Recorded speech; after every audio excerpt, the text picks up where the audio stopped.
আজকে আমি কথা বলবো গুগল ওয়ার্কস্পেসের খুব গুরুত্বপূর্ণ একটি ফিচার, সেটি হচ্ছে গ্রুপস ফর বিজনেস। এটি নিয়ে গ্রুপস ফর বিজনেস মূলত সেটি আমরা যখন গুগল ওয়ার্কস্পেসে অনেকগুলো গ্রুপ ক্রিয়েট করি, তখন সেই গ্রুপগুলোর শেয়ারিং সেটিংসগুলো কি হবে, এই ফিচারটি মূলত সেই রিলেটেড। আমরা দেখব গুগল গ্রুপগুলোর ক্ষেত্রে গুগল ওয়ার্কস্পেস কি ধরনের ফিচার অফার করে শেয়ারিং এর ক্ষেত্রে। গ্রুপ ফর বিজনেস ওপেন করে নিয়েছি এবং সেখান থেকে শেয়ারিং সেটিংসটিতে চলে যাব। সেটিংসটি ওপেন হয়ে গেছে। আমরা এখানে দেখতে পাচ্ছি প্রথম যে অপশনটি আমাদের সামনে রয়েছে সেটি হচ্ছে accessing groups from outside this organisation.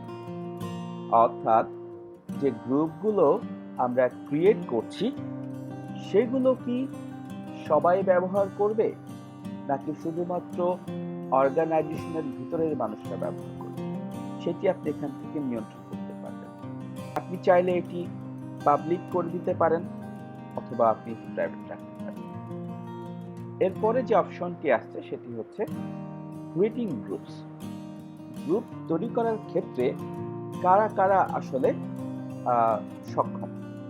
প্রথমে যেটি রয়েছে only organisation admins can create groups, শুধুমাত্র অর্গানাইজেশনের অ্যাডমিনরা পারবে। এরপরে রয়েছে anyone in the organisation can create groups, অর্গানাইজেশনের মধ্যে যে কেউ গ্রুপ ক্রিয়েট করতে পারবে। এবং তৃতীয়টি হচ্ছে anyone on the internet can create groups, অর্থাৎ যে কেউ এই গ্রুপটি ক্রিয়েট করতে পারে। আমরা শুধুমাত্র এই চেক বক্সটি সিলেক্ট করে দেওয়ার মাধ্যমে অ্যাক্সেস পারমিশনগুলো আমরা চেঞ্জ করে ফেলতে পারি। এরপরে খেয়াল করে দেখবেন group owner can allow external member, অর্থাৎ গ্রুপ ওনারদের যদি এক্সটার্নাল মেম্বারদেরকে অ্যালাউ করতে হয় তাহলে এই চেক বক্সটি ক্লিক করে দেওয়া লাগবে। পরের অপশনটি আমরা দেখতে পাচ্ছি group owners can allow incoming email from outside organisation. অর্গানাইজেশনের বাইরের ইমেলগুলোকে যদি গ্রুপ ওনাররা অ্যালাউ করতে চায় তবে এই চেক বক্সটি ক্লিক করে দেওয়া লাগবে। এখন আরেকটু নিচে আমরা নামলে দেখতে পাই default for permission to view conversation. গ্রুপের মধ্যে যে কনভারসেশন গুলো হচ্ছে, যে কথাবার্তাগুলো হচ্ছে, সেগুলো আসলে কারা দেখতে পাবে। শুধুমাত্র এটি ওনার দেখতে পারে, অথবা আপনি চাইলে ওনার এবং ম্যানেজাররা এটি দেখতে পারে।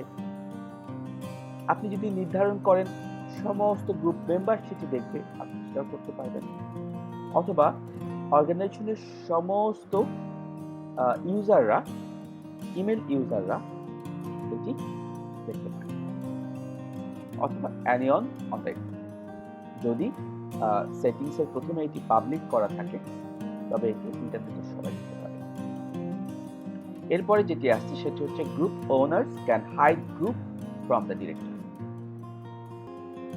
এইটি যদি আপনি সিলেক্ট করে রাখেন তাহলে যেটি হবে যে গ্রুপগুলো ক্রিয়েট করা হয়েছে, গ্রুপ ওনার চাইলে সেগুলো ডিরেক্টরি থেকে হাইড করে রাখতে পারে,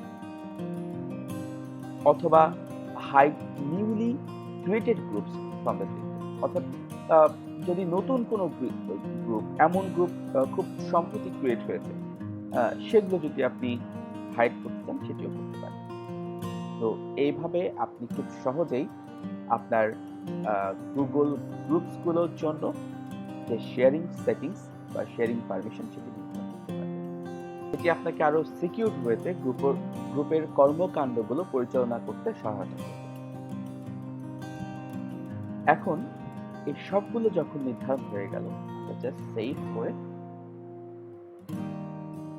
নিলেই আ এটি সবার জন্য কার্যকর।